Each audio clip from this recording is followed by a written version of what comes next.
Hey y'all, I'm back here with the video. Ew, hey y'all. I don't know why I said that. I wouldn't say that in my normal life, but it just felt so appropriate. Aloha talofa and yarana. Welcome back to my YouTube channel. What's poppin'? What's good? Hello. It is July 25th, 2024. I just spilt water all over my shirt, so that's a great start, but whatever, who cares? And I am an hour out before I have to do a private lesson, and so I just thought I would film a little bit.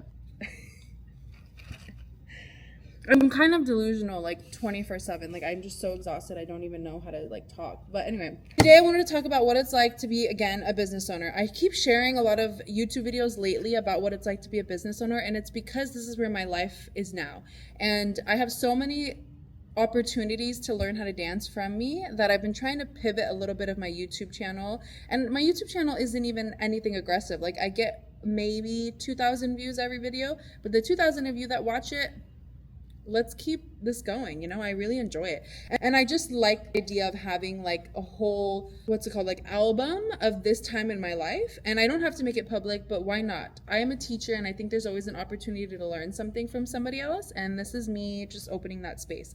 So mind the way I feel. I hate when people go, mind the way I look, like, excuse me. But truthfully, homegirl is so tired. I throw my hair back wherever it can go. I put on the clothes that I'm going to sweat in for the next 4 hours while I teach dance. And I've been really working on trying to care a little bit more about my presentation. But when your job is physically active and you're just like turning into a nasty, sweaty monster within an hour of wearing something cute, I don't care anymore.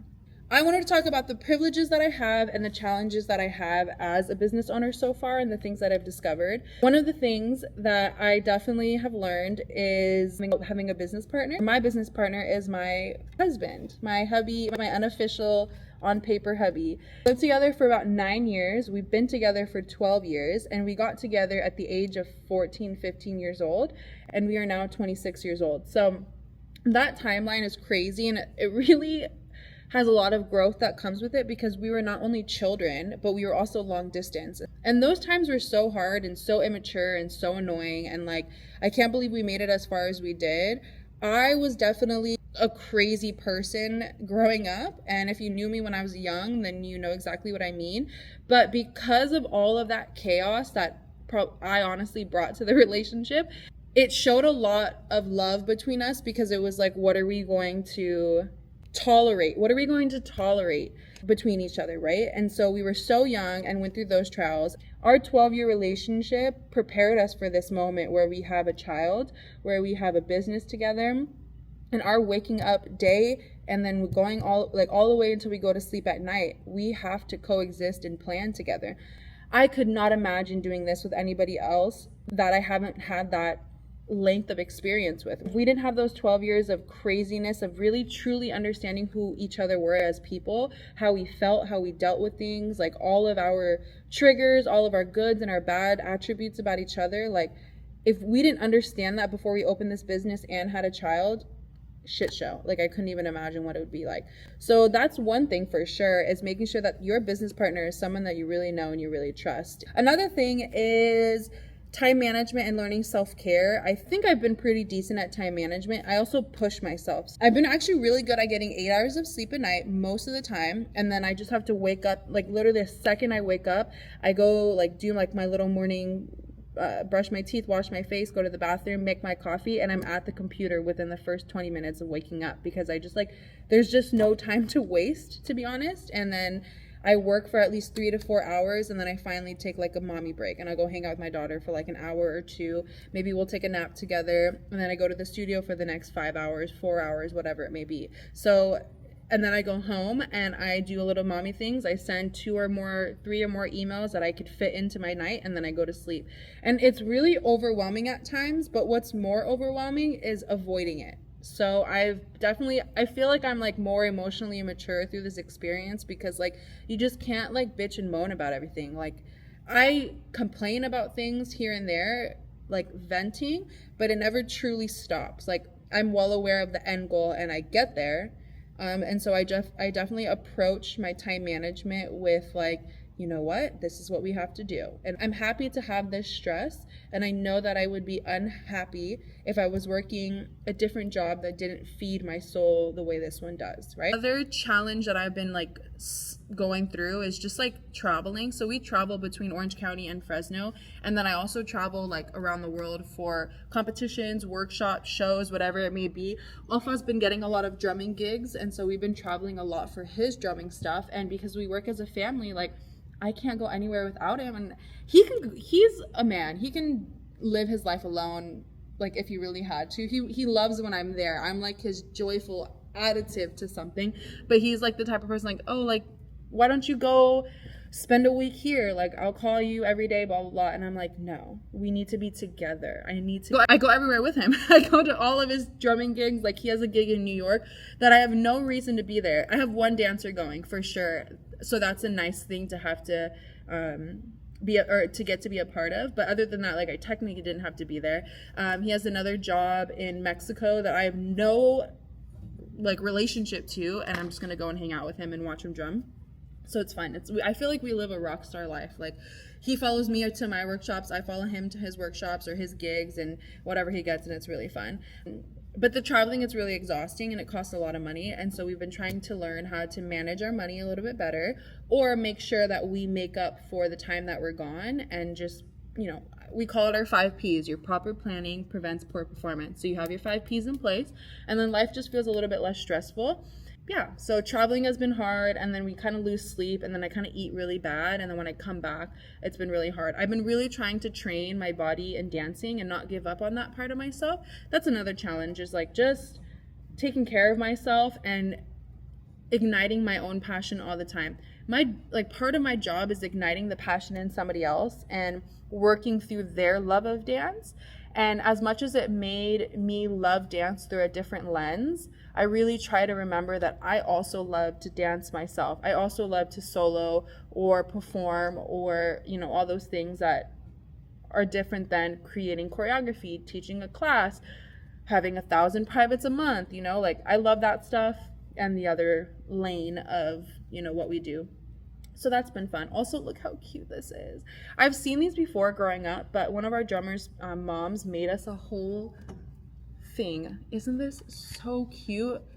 And then she put our name on it, and it's so sweet. I think it's honestly one of the sweetest gifts I've ever received. And there's a gift idea for you, but so cute. Those are some challenges. Now, to back that up, I want to talk about my privileges that I have. And I really just want to talk about it because, one, it's the truth about my life, and two, I think it's a really unique thing that I'm living. So if you don't know what a Nepo baby is, a Nepo baby is like someone who comes for money, basically. Let me get you like the exact definition. A Nepo baby is short for nepotism baby, is a term referring to people whose parents have succeeded in similar or related careers. The implication is that because their parents already had connections to one or more specific industries, the child was able to use those connections to build a career. I am a Nepo baby, so I have a lot of privilege when it comes to running my business. I noticed this kind of a while back, but it's so much more prevalent in my life now that we've opened up the studios and I'm teaching, and I literally, like, every time I look in the mirror, I just see my mom. Like, I'm just like my mom. And then every time I plan a business call or I plan something, I'm just like my father. So I had the privilege of growing up as business owners' children, and then within this industry. So they owned a dance studio and they ran an entertainment company, and they did competitions and they did costumes, like everything that's inside of this industry my parents did, and I got to live it with them. So moving through this path never felt scary, because it's all I've known. If I were to go do a different job, that would be terrifying. But the privileges are the fact that I had the connections. If I needed anything, I have 1,000 aunties and uncles that have already offered their help to me, and that's through the connection of my parents. They're not my biological aunties and uncles. They're my industry aunties and uncles, like my family here in California or even outside of California. And I've been able to call them for any help, and it's because my parents built that relationship. My dad and my mom built like a whole entertainment business, a luau entertainment business, where they run private luau style shows. And so now all of those contacts that my parents have built for the last 30 plus years doing shows, that contact list is now mine. And then if I we get called for shows, and now I'm reaping those benefits. And so like I'm fully a Nepo baby, and I take all of that into consideration. And it's not that I'm like proud to be a Nepo baby. I'm proud to be my parents' daughter. And I'm so incredibly blessed and privileged and lucky to be able to have the understanding of this business, and I never feel like I struggle through it. And because I have so much understanding of it, I feel like I have enough grip on it where I can change it, or I can do something different with it, and I'm not afraid, like where I came from is like my base understanding, and now I'm building this whole new tree of a way to run this business, and it's been an amazing experience. But I wouldn't have that understanding if it wasn't for what my parents did before me. On top of that, my partner, my love of my life, also comes from a family of Polynesian dance studio owners and business owners and luau entertainment. So he has a whole base understanding of that knowledge from where he came from, and they ran their businesses very different. So we get to have the privilege of combining what we know from over here, what we've learned from over here, and then all of us come together and we've built what we have today and what we're going to have in 10 years from now. So it's been a really cool experience to be able to have that. Those are kind of like really interesting parts of what I do in terms of the privilege. The challenges are something that are challenging in one way, but nothing I ever wouldn't want in my life. I always call it good stress. This is good stress. I want to stress about the life that my daughter's going to live. That's good stress. How amazing it is to have a child, to have buried a child, and to have a relationship with a little mini Ofa Kanani, like that is my blood. That is my baby. I made her. I wouldn't want any other stress in the world than to build a life for her. Artistic challenges, what a beautiful problem to have. I am not mad about any of the problems that I have in my life. Like, they're not even problems. That's why I call them challenges, is because like I can complete a challenge, and that's how I always approach it. Another challenge I've been struggling with is just kind of my own self-awareness and worth and voice. For example, there's things that I've done in this whole experience where I have gatekeeped something that I think is valuable for my business and for my people and my dancers that I keep to myself. Like, I give so much of myself to everyone around me all the time. I give advice to everybody. I have been a teacher to so many students that are not mine. Like, I have given so much advice to students, and other teachers have reaped the benefits of me taking the time to guide some of their students. I'm more than grateful to ever have that opportunity to do that.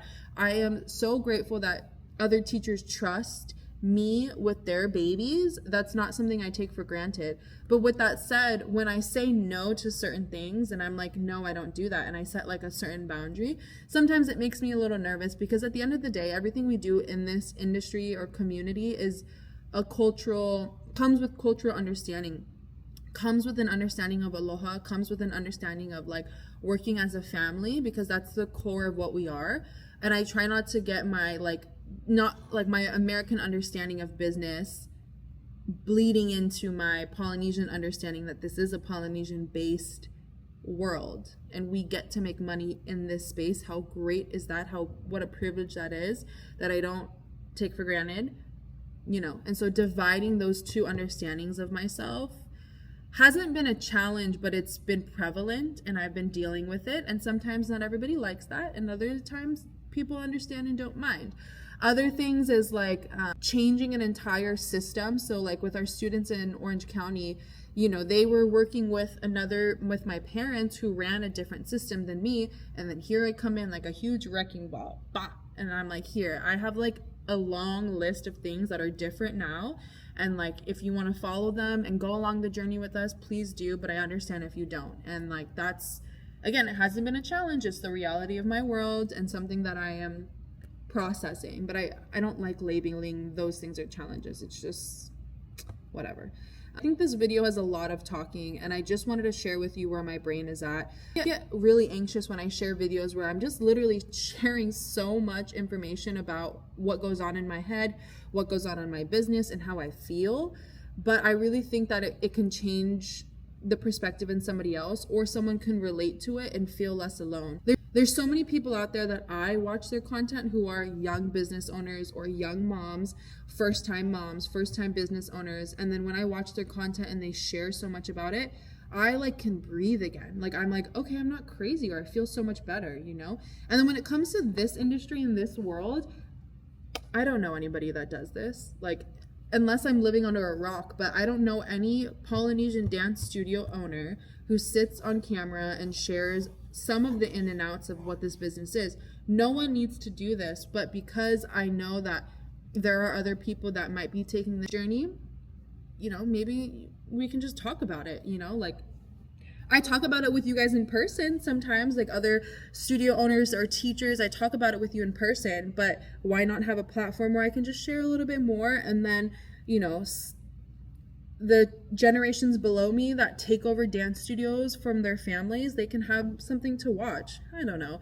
But those are like my intentions, and those are like my feelings behind everything. So that's today's video. I'm a 26-year-old mother who owns a dance studio, a business. We have 2 locations. We have an online business. We have merch being made. My mom makes costumes. My dad runs our entertainment business. It's really a beautiful thing going on. Our band is filled with our family members, which is something that I really hold true to my heart. I mean, all of this is like something that's so beautiful. I want to talk about it all the time. I want to share all of the joys and wins and challenges and losses, but I really believe that nothing is a loss. Everything that's a loss is truly a win, because you can only learn more from it and grow from it. And if we stay stuck in like shadows of it, then we won't be able to move forward in life. Anyway, I'm just rambling. I hope you have a great day, and I'm gonna go teach my private, and I'll see you guys in the next video. Bye.